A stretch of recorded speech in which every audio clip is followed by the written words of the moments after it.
तो good morning guys. तो चलिए स्टार्ट करते हैं आज के यानी कि 16 दिसंबर के इंपॉर्टेंट करंट अफेयर्स को। तो आज का पहला इंपॉर्टेंट प्रश्न है कि अभी हाल ही में प्रेस क्लब ऑफ इंडिया की पहली महिला अध्यक्ष कौन बनी है। तो आंसर होगा संगीता बरुआ पिशारोटी, ये इनका पूरा नाम है। तो अभी वरिष्ठ पत्रकार संगीता बरुआ, इनको प्रेस क्लब ऑफ इंडिया का अध्यक्ष बनाया गया है और इस पद पर आने वाली ये पहली महिला है, इसलिए ये अपॉइंटमेंट इंपॉर्टेंट होता है। प्रेस क्लब ऑफ इंडिया की स्थापना होती है 1958 में और इसका मुख्यालय आपको मिलेगा नई दिल्ली में। अब कुछ और महिलाएं जो न्यूज में रही थी वो मैं आपको रिवाइज कराता हूँ। अभी हमने देखा राष्ट्रीय महिला आयोग की नई अध्यक्ष बनी थी विजया किशोर रहाटकर, और 50 अंतरराष्ट्रीय गोल करने वाली पहली भारतीय महिला फुटबॉलर बनी थी बाला देवी। भारतीय वायुसेना की जगुआर स्क्वाड्रन की पहली महिला पायलट बनी थी Tanushka Singh. International Olympic committee की पहली महिला अध्यक्ष बनी क्रिस्टी कॉवेंट्री, जिम्बाब्वे से हैं। वर्ल्ड ट्रेड ऑर्गेनाइजेशन की पहली महिला हेड है नागोजी ओंकाजा इवेला, नाइजीरिया से। पहली महिला विधि सचिव लॉ सेक्रेटरी बनी Anju Rathi Rana. CSIR council of scientific and industrial research की पहली महिला चीफ बनी नल्ला थम्बी तलाईसेल्वी। नामीबिया देश की पहली महिला राष्ट्रपति बनी नेटुम्बो नंदी नदेतवा। राष्ट्रमंडल राष्ट्रों का महासचिव बनाया गया शर्ली बॉचवे को, घाना देश की है। विश्व बैडमिंटन महासंघ की अध्यक्ष बनी थी खुनयिंग पटामा, इस पद पर आने वाली दूसरी महिला अध्यक्ष है। और भारतीय नौसेना की पहली महिला फ्लाइंग इंस्ट्रक्टर बनी दिव्या शर्मा। उसके अलावा 80वें संयुक्त राष्ट्र महासभा सत्र का अध्यक्ष बनाया गया एनालेना बैरबॉक को, जर्मनी से है। वर्ल्ड टूरिज्म ऑर्गेनाइजेशन की पहली महिला सेक्रेटरी जनरल बनी शेख नासर अल नावेसी, UAE से है। UK की विदेशी जासूसी एजेंसी MI6 की पहली महिला अध्यक्ष बनी थी ब्लेज मैत्रेवेली। भारतीय नौसेना की पहली महिला फाइटर पायलट बनी आस्था पुनिया। सूरीनाम की पहली महिला राष्ट्रपति बनी जेनिफर गैरलिंग्स। हिंदुस्तान यूनिलीवर लिमिटेड की पहली महिला MD CEO बनी प्रिया नायर। RPF की पहली महिला प्रमुख बनी सोनाली मिश्रा। ब्रिटेन के खगोल शास्त्री रॉयल यानी कि एस्ट्रोनॉमर रॉयल पद पर नियुक्त होने वाली पहली महिला बनी मिशेल डोहर्टी। और नेपाल की पहली महिला प्रधानमंत्री बनी थी इंतरिम प्रधानमंत्री सुशीला कार्की, इनका नाम है। ये सब महिलाएं अभी न्यूज में थी किसी न किसी कारण से, ध्यान में रखना। अगला प्रश्न देखते हैं। फिर अगले में पूछ रहे हैं हाल ही में स्क्वैश विश्व कप 2025 का खिताब किसने जीता। तो आंसर होगा भारत ने। तो स्क्वैश वर्ल्ड कप 2025 इस बार ये इसका 5वां एडिशन रहा। होस्ट किया भारत ने। भारत में भी कहाँ पे हुआ, चेन्नई में हुआ, और इसको जीता भी भारत ने है। भारत का ये पहला टाइटल है और आप कह सकते हो भारत पहला एशियन कंट्री है इस वर्ल्ड कप को जीतने वाला, स्क्वैश वर्ल्ड कप को जीतने वाला। भारत ने यहाँ पे अभी किसको हराया, हांगकांग को हराया है। इसके अभी तक 5 एडिशन हुए हैं, पूरी लिस्ट मैंने आपके सामने लगा दी है। पहला एडिशन आप देखोगे तो 1996 में हुआ था मलेशिया में, और इसको ऑस्ट्रेलिया ने जीता था। और इसका जो आखिरी एडिशन हुआ था 2023 में हुआ था, चौथा एडिशन, वो भी भारत में हुआ था चेन्नई में। उसको मिस्र ने जीता था। मिस्र अभी तक देखो 2 बार जीत चुका है, सबसे ज्यादा बार मिस्र इजिप्ट जीता है। और उस समय भारत तीसरे स्थान पर रहा था, यानी कि भारत ने ब्रोंज जीता था, और अभी भारत पहले स्थान पर रहा है। बाकी इस क्वेश्चन से 2-3 बातें मैं और बता दूं आपको। एक तो अभी हमने पढ़ा था जो world junior team squash championship 2025 हुआ था, ये मिस्र के कायरा में हुआ था। वहां पे वुमेन्स सिंगल्स में अनाहत सिंह ने ब्रोंज जीता था, और भारतीय पुरुष स्क्वैश टीम ने भी ब्रोंज जीता था। और वर्ल्ड स्क्वैश फेडरेशन की बात करें, स्थापना होती है 1967, मुख्यालय इंग्लैंड में आपको मिलेगा, और राष्ट्रपति इसकी प्रेसिडेंट है जेना वॉल्ड्रिज। और भारत में अगर बात करें squash racket federation of India की, हेडक्वार्टर चेन्नई में है, और हेड है अनिल वधावा। हमारे जो टॉप स्क्वैश प्लेयर्स हैं जैसे कि कौन कौन है, सौरभ घोषाल, दीपिका पल्लिकल, जोशना चिनप्पा, अनाहत सिंह, हरिंदर पार संधू, इनका नाम आप कई बार सुनेंगे, तो नाम ध्यान रखना। अगला प्रश्न देखते हैं। फिर अगले में पूछ रहे भारत की किस योजना का नाम बदलकर VB ग्राम जी किया जाएगा। तो आंसर होगा Mahatma Gandhi National Rural Employment Guarantee Scheme. तो मोदी सरकार ये महात्मा गांधी राष्ट्रीय रोजगार गारंटी कानून यानी कि मनरेगा को खत्म कर नया ग्रामीण रोजगार कानून लाने जा रही है, और अभी इस बिल की कॉपी लोकसभा सांसदों के बीच सर्कुलेट की गई, जिसमें इसका नाम विकसित भारत गारंटी फॉर रोजगार एंड आजीविका मिशन ग्रामीण यानी कि VB ग्राम जी बिल 2025 रखा गया है। इस बिल की 3 खासियतें हैं, जैसे कि रोजगार की जो गारंटी है उसको 100 दिनों से बढ़ा करके 125 दिन किया जाएगा। पहले खर्च केंद्र उठाता था, पर अब राज्यों को भी 10 से 40% तक का पैसा देना होगा।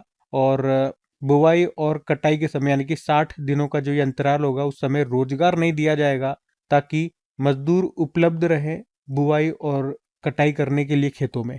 अच्छा, हो सकता है आप कहीं जगह पढ़ो, कहीं जगह आपको पढ़ाया जाए कि इसका नाम बदलकर पूज्य बापू ग्रामीण रोजगार योजना कर दिया गया, तो वो सही नहीं है। ये जो मैंने आपको बताया ये सही है कि इसका नाम बदलकर क्या किया जाएगा, विकसित भारत गारंटी फॉर रोजगार एंड आजीविका मिशन। और मनरेगा की बात करें, ये 2005 में देश भर में लागू हुआ था, जिसका उद्देश्य था ग्रामीण इलाकों में हर परिवार को कम से कम 100 दिन का रोजगार देना, और अगर 15 दिन में काम नहीं मिलता तो फिर उसे बेरोजगारी भत्ता मिलने का प्रावधान है। अब यहाँ पे नाम बदलने से संबंधित कुछ प्रश्न कराऊंगा मैं आपको। जैसे अभी हमने देखा, महाराष्ट्र के खुलताबाद शहर का नाम बदलकर रत्नापुर हुआ। उत्तर प्रदेश ने अपनी शून्य गरीबी योजना का नाम बदलकर डॉक्टर BR अम्बेडकर जी के नाम पे रखा। राष्ट्रपति भवन के दरबार हॉल का नाम बदलकर गणतंत्र मंडप हो गया और अशोक हॉल का नाम बदलकर अशोक मंडप हो गया। पुणे एयरपोर्ट को अब जगत गुरु संत श्रेष्ठ तुकाराम महाराज के नाम पे जानते हैं। और पोर्ट ब्लेयर जो कि अंडमान निकोबार की कैपिटल है, इसका नाम बदल के श्री विजयपुरम हो गया। अयोध्या एयरपोर्ट को महर्षि वाल्मीकि जी के नाम से जानते हैं। राजपथ कर्तव्य पथ हो गया। चंडीगढ़ एयरपोर्ट शहीद भगत सिंह जी के नाम से जाना जाता है। केंद्रीय तंबाकू अनुसंधान संस्थान सेंट्रल टोबैको रिसर्च इंस्टीट्यूट को अब national institute for research on commercial agriculture के नाम से जानते हैं। अस्त्र MK3 मिसाइल जो कि एक तरह की beyond visual range air to air missile, इसका नाम बदलकर गांडीव हो गया। कॉमनवेल्थ गेम्स फेडरेशन को अब कॉमनवेल्थ स्पोर्ट्स कहते हैं। राजस्थान की फॉय सागर झील का नाम बदलकर वरुण सागर हो गया। उत्तराखंड की एक सुरंग है सिलक्यार सुरंग, उसका नाम बदल के बाबा बौखनाक सुरंग हो गया। और भारत इंग्लैंड टेस्ट सीरीज का नाम बदल के एंडरसन तेंदुलकर ट्रॉफी किया गया। पंचमढ़ी वन्यजीव अभ्यारण्य जो मध्य प्रदेश में है, उसको अब भभूत सिंह वन्यजीव अभ्यारण्य कहते हैं। बिहार के गया शहर का नाम गयाजी हो गया। राष्ट्रीय जन सहयोग एवं बाल विकास संस्थान का नाम बदलकर सावित्रीबाई फुले राष्ट्रीय महिला एवं बाल विकास संस्थान कर दिया गया। उसके अलावा मुंबई के पुराने कार्नेक ब्रिज का नाम बदलकर सिंदूर ब्रिज हो गया। झारखंड में अटल मोहल्ला क्लिनिक का नाम बदलकर mother Teresa advanced health clinic हो गया। उत्तर प्रदेश के शाहजहांपुर जिले के जलालाबाद कस्बे का नाम बदलकर भगवान परशुराम जी के नाम पे रख दिया गया, परशुरामपुरी। और नवी मुंबई इंटरनेशनल एयरपोर्ट का नाम बदलकर दिवंगत लोक नेता दिनकर बाबू पाटिल के नाम पे रख दिया गया। ठीक है, तो ये ध्यान में रखना। अगला प्रश्न देखते हैं। फिर अगले में पूछ रहे हैं, हाल ही में पोंडुरु खादी को GI टैग मिला, इसका संबंध किस राज्य से है? तो आंसर होगा आंध्र प्रदेश। तो आंध्र प्रदेश की पोंडुरु खादी को अभी GI टैग दिया गया। ये खादी आंध्र प्रदेश के श्रीकाकुलम जिले के छोटे से गांव पोंडुरु में बनाई जाती है। और ये एक तरह की खादी है जिसे हाथों से बनाया जाता है। इसे अपने उच्च धागे, बारीकपन, टिकाऊपन और बनावट के लिए जाना जाता है। इस खादी को इंटरनेशनल मार्केट में भी एक्सपोर्ट किया जाता है। और अभी कुछ दिन पहले हमने पढ़ा था कि तमिलनाडु के 5 उत्पादों को भी GI टैग मिला था। वो पूरी लिस्ट आपके सामने है। देखो, GI टैग की बात करें तो मतलब हो गया जियोग्राफिकल इंडिकेशन। अधिनियम में 1999 का लागू हुआ 2003 में। पहली बार दिया गया था 2004-5 में। दार्जिलिंग टी को पश्चिम बंगाल की है। किसी भी प्रोडक्ट को GI टैग देते हैं तो कितने सालों के लिए वैलिड रहता है? 10 सालों के लिए। उसके बाद फिर से आपको अप्लाई करना पड़ेगा। और वैसे सरकार का लक्ष्य है 2030 तक 10,000 उत्पादों को GI टैग देना। अभी कुछ लेटेस्ट वाले मैं आपको रिवाइज करवाऊं तो अभी पश्चिम बंगाल के दार्जिलिंग की मैंडरिन ऑरेंज को GI टैग मिला। उससे पहले उत्तर प्रदेश में मेरठ के बिगुल और मथुरा की जरी पोशाक को मिला GI टैग। अरुणाचल प्रदेश के पारंपरिक ब्लेड दाओ को GI टैग मिला। सिक्किम के ये लेप्चा वाद्य यंत्र हैं दोनों।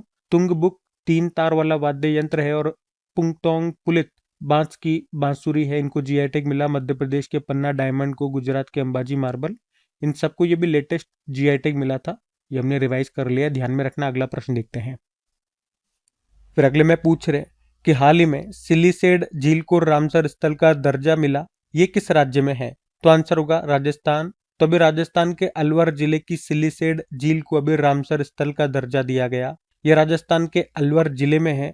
एक तरह की कृत्रिम झील है, आर्टिफिशियल लेक है ये सरिस्का टाइगर रिजर्व के बफर जोन में स्थित है। और इसे 1845 में अलवर के राजा महाराजा विनय सिंह ने बनाया था। यहाँ पर 149 बर्ड स्पीशीज है और 17 मैमल स्पीशीज आपको देखने को मिलेंगी। ये लेक बर्ड वॉचिंग के लिए फेमस है। आपको याद होगा, हमने कल भी पढ़ा था, अभी छत्तीसगढ़ के कोपरा जलाशय को भी GI टैग मिला था। और इस तरह से वो छत्तीसगढ़ का पहला रामसर स्थल बना था, तो इंपॉर्टेंट रहेगा वो भी। तो इस तरह से अगर आज तक हम बात करें तो भारत में टोटल कितने रामसर स्थल हो चुके हैं? तो 96 हो चुके हैं, जिनमें सबसे ज्यादा तमिलनाडु में आपको मिलेंगे 20। बाकी हमने देखा 95 नंबर का कोपरा जलाशय बना छत्तीसगढ़ का। अच्छा, आर्द्र भूमि की बात करें यानी कि वेटलैंड, तो इस पर अंतर्राष्ट्रीय सम्मेलन जिसे रामसर कन्वेंशन के नाम से भी जाना जाता है, ये कब और कहाँ हुआ था? ये हुआ था 2 फरवरी 1971 में, 1971 में। ईरान के रामसर नाम का एक शहर है, वहीं पे हुआ था, इसलिए रामसर कन्वेंशन इसको कहते हैं। और यही कारण है कि 2 फरवरी को हम वर्ल्ड वेटलैंड डे के रूप में मनाते हैं। और भारत ने इस रामसर कन्वेंशन पर हस्ताक्षर किए थे 1 फरवरी 1982 को। कुछ पॉइंट्स यहाँ से और याद रखना, जैसे कि भारत का पहला रामसर स्थल ये 2 है, चिल्का झील उड़ीसा वाली और केवलादेव राष्ट्रीय उद्यान जो राजस्थान में है। कब शामिल हुए, ये कब बने थे? 1981 में। और भारत का सबसे बड़ा रामसर स्थल ये पश्चिम बंगाल का सुंदरबन है। सबसे छोटा रामसर स्थल ये हिमाचल प्रदेश में रेणुका है। और उदयपुर और इंदौर ये वेटलैंड सिटी सर्टिफिकेट पाने वाले पहले भारतीय शहर बने। ये भी याद रखना, आर्द्र भूमि के विवेकपूर्ण उपयोग के लिए रामसर पुरस्कार पाने वाली पहली भारतीय बनी थी जयश्री वेंकटेशन। और रामसर सचिवालय आपको मिलेगा स्विट्जरलैंड के ग्लैंड में। ठीक है, तो ये बातें सभी ध्यान रखना इंपॉर्टेंट है। अगला प्रश्न देखते हैं। फिर अगले में पूछ रहे हैं, हाल ही में विश्व का पहला स्वायत्त शिपयार्ड कहाँ बनाया गया? तो आंसर होगा आंध्र प्रदेश। तो भारत का पहला autonomous maritime shipyard Andhra Pradesh के नेल्लोर जिले में बनाया जाएगा। इस शिपयार्ड को सागर डिफेंस इंजीनियरिंग प्राइवेट लिमिटेड के द्वारा बनाया जाएगा। और ये पूरा शिपयार्ड 29.58 एकड़ भूमि पर बनेगा। क्या है ये ऑटोनॉमस मैरीटाइम शिपयार्ड? क्या है? तो ये एक तरह का शिपयार्ड है जहां पर ज्यादातर काम आर्टिफिशियल इंटेलिजेंस और रोबोटिक्स के जरिए किया जाएगा। इस पूरे शिपयार्ड में शिप्स को डिजाइन, टेस्ट और डेवलप किया जाएगा। और इसी के साथ यहाँ पर ऐसी शिप्स और सिस्टम्स को बनाया और डेवलप किया जाएगा जो कि बिना ह्यूमंस के ऑपरेट किए जाते हैं। और ऐसे जहाज जिन्हें बिना ह्यूमंस के चलाया जाता है उन्हें ऑटोनॉमस शिप्स या अनमेन्ड ऑटोनॉमस शिप्स कहते हैं। और इसे बना रहा है सागर डिफेंस इंजीनियरिंग प्राइवेट लिमिटेड, जो कि एक इंडियन डिफेंस टेक कंपनी है। इसका काम ही यही है, अनमेन्ड और ऑटोनॉमस सिस्टम का निर्माण करना। इसकी स्थापना होती है 2015 में और इसका मुख्यालय आपको मिलेगा मुंबई, महाराष्ट्र में। ठीक है, तो याद रखना ये विश्व का पहला स्वायत्त यानी कि ऑटोनॉमस शिपयार्ड ये कहाँ पर बनाया गया? तो आंसर होगा आंध्र प्रदेश में। अगला प्रश्न देखते हैं। फिर अगले प्रश्न में पूछ रहे हैं, हाल ही में लाए गए शांति बिल का मुख्य उद्देश्य क्या है? तो आंसर होगा परमाणु ऊर्जा क्षेत्र को निजी भागीदारी के लिए खोलना। तो अभी भारत सरकार ने एटॉमिक एनर्जी बिल 2025 को अप्रूव कर दिया, मंजूरी दे दी है। इस बिल को शांति बिल के नाम से भी जाना जाता है। यहाँ पे शांति का अर्थ हो गया sustainable harnessing of advancement of nuclear energy for transforming India. इस बिल का उद्देश्य है भारत में न्यूक्लियर एनर्जी को बढ़ाना और इस सेक्टर को सेफ और मॉडर्न बनाना। यह बिल एटॉमिक एनर्जी एक्ट 1962 को रिप्लेस करेगा। तो शांति बिल के कुछ फायदे हैं, जैसे कि न्यूक्लियर एनर्जी सेक्टर में प्राइवेट कंपनीज की एंट्री होगी, कोल और इंपोर्टेड फ्यूल्स पर निर्भरता कम होगी, भारत के 2047 तक 100 गीगावाट परमाणु ऊर्जा क्षमता के लक्ष्य को प्राप्त करने में मदद मिलेगी और भारत के 2070 तक खुद को नेट जीरो बनाने के लक्ष्य में भी हमें मदद मिलेगी। कुछ परमाणु ऊर्जा से संबंधित प्रश्न आपको रिवाइज कराऊं तो परमाणु मिशन के तहत भारत ने कहा कि 2047 तक कितनी परमाणु ऊर्जा उत्पादन क्षमता हमें हासिल करनी है, तो 100 गीगावाट हमने पढ़ा। और भारत सरकार परमाणु पनडुब्बी बेस INS वर्षा कहाँ पर स्थापित करेगा? आंध्र प्रदेश। और रूस ने जिरकॉन हाइपरसोनिक क्रूज मिसाइल से लेस अपनी पहली परमाणु पनडुब्बी पर्म इसको लॉन्च किया। भारत के परमाणु ऊर्जा आयोग के पूर्व अध्यक्ष और nuclear scientist doctor MR Srinivasan का निधन हो गया, जिन्हें 2015 में पद्म विभूषण मिला। भारत के परमाणु स्मॉल मॉड्यूलर मिशन के तहत पहला परमाणु ऊर्जा संयंत्र ये कहाँ पर स्थापित होगा? बिहार में, बिहार के नवादा जिले के रजौली में। और प्लांट की क्षमता है 2000 मेगावाट। नासा 2030 तक चंद्रमा पर परमाणु रिएक्टर बनाएगी। तो ये सब बातें ध्यान में रखना। अगला प्रश्न देखते हैं। फिर अगले में पूछ रहे हैं, पहली बार आयोजित किया जा रहा एशियन लीजेंड्स कप ये कहाँ पर आयोजित किया जाएगा? तो आंसर होगा थाईलैंड में। तो एशियन लीजेंड कप ये 2026 में पहली बार होगा, पहला एडिशन है। 28 जनवरी को शुरू होगा, 4 फरवरी तक चलेगा। कहाँ पर? चियांग में, थाईलैंड में। और इसमें 40 साल की उम्र से जो बड़े प्लेयर्स हैं वो इसमें हिस्सा लेंगे। और इसमें 6 टीमें पार्टिसिपेट करेंगी, इंडिया, पाकिस्तान, श्रीलंका, बांग्लादेश, UAE और हांगकांग। और इसको ऑर्गेनाइज कर रहा है board for veteran cricket in India. ये एक नॉन प्रॉफिटेबल ऑर्गेनाइजेशन है, स्थापना होती है 1998 में और इसका उद्देश्य ही है रिटायर्ड प्लेयर्स के लिए क्रिकेट को बढ़ाना। इसके फाउंडर है चेतन चौहान। तो याद रखना, पहली बार ये एशियन लेजेंड कप होगा, पहली बार होगा थाईलैंड में, ठीक है, 2026 में होगा, ध्यान रखना। अगला प्रश्न देखते हैं। फिर अगले में पूछ रहे हैं, हाल ही में केंद्रीय कैबिनेट ने किस सेक्टर में 100% एफडीआई को मंजूरी दे दी है? तो आंसर होगा बीमा सेक्टर में। तो अभी केंद्रीय कैबिनेट ने बीमा संशोधन विधेयक 2025 को मंजूरी दे दी है और जिसमें भारतीय बीमा कंपनियों में एफडीआई की सीमा को 74% से बढ़ाकर 100% कर दिया गया। एफडीआई यानी कि फॉरेन डायरेक्ट इन्वेस्टमेंट, मतलब अगर कोई फॉरेन कंपनी, कोई विदेशी व्यक्ति है, वो भारत में बीमा सेक्टर में अगर इन्वेस्ट करना चाहता है तो पहले वो 74% तक इन्वेस्ट कर सकता था उस कंपनी में, लेकिन अब वो 100% कर सकता है। वैसे और भी कई सेक्टर्स है जिनमें 100% एफडीआई को मंजूरी मिल चुकी है, जैसे कि मैन्युफैक्चरिंग हो गया, ऑटोमोबाइल सेक्टर हो गया, टेलीकॉम सेक्टर हो गया, सैटेलाइट, नागरिक उड्डयन, बायोटेक्नोलॉजी, रेल इंफ्रास्ट्रक्चर हो गया, कोयला खनन हो गया। इस तरह से बहुत सारे सेक्टर हो गए जिनमें अभी 100% एफडीआई को मंजूरी मिल चुकी है। अच्छा, बीमा से संबंधित कुछ प्रश्न आपको करवाऊं तो याद रखना, अभी बीमा सखी योजना शुरू करने वाला दूसरा राज्य बना था गोवा, पहला तो हरियाणा है। शिक्षा संजीवनी बीमा योजना ये राजस्थान ने शुरू किया था, स्कूली बच्चों के लिए है, एक तरह की दुर्घटना बीमा योजना है। भारत की पहली निजी पुनर्बीमा री इंश्योरेंस कंपनी कौन सी बनी? वेलवेटिक्स री इंश्योरेंस, जो बंगलुरु की है। और एरडाई ने 2024-25 के लिए 3 बीमा कंपनियों को यानी कि डोमेस्टिक सिस्टमिकली इम्पोर्टेंट इंश्योरर्स का दर्जा दिया था। वो कंपनियां हैं LIC, general insurance corporation of India और न्यू इंडिया एश्योरेंस। मतलब जिस तरह से बैंकिंग सेक्टर में 3 सबसे इंपॉर्टेंट बैंक है ना, एसबीआई, एचडीएफसी और आईसीआईसीआई, उसी तरह से इंश्योरेंस सेक्टर में ये 3 है। और एरडाई ने बीमा विस्तार योजना भी अभी शुरू की थी, ठीक है, तो ये सब ध्यान में रखना। अगला प्रश्न देखते हैं। फिर अगले में पूछ रहे हैं कि हर साल 1971 को भारत पाक युद्ध में जीत की याद में विजय दिवस कब मनाया जाता है? तो आंसर होगा 16 दिसंबर को। तो हर साल 16 दिसंबर को विजय दिवस के रूप में मनाते हैं। इस दिन को 1971 की भारत पाक वॉर में भारत की जीत की खुशी में हम ये दिन मनाते हैं। और इस दिन को यानी कि 16 दिसंबर 1971 को पाकिस्तान आर्मी ने सरेंडर कर दिया था, घुटने टेक दिए थे। अच्छा, एक काम करो ना, दिसंबर के 15 दिन समाप्त हो गए ना, आज मैं आपको दिवस रिवाइज नहीं कराऊंगा, डेज रिवाइज नहीं कराऊंगा।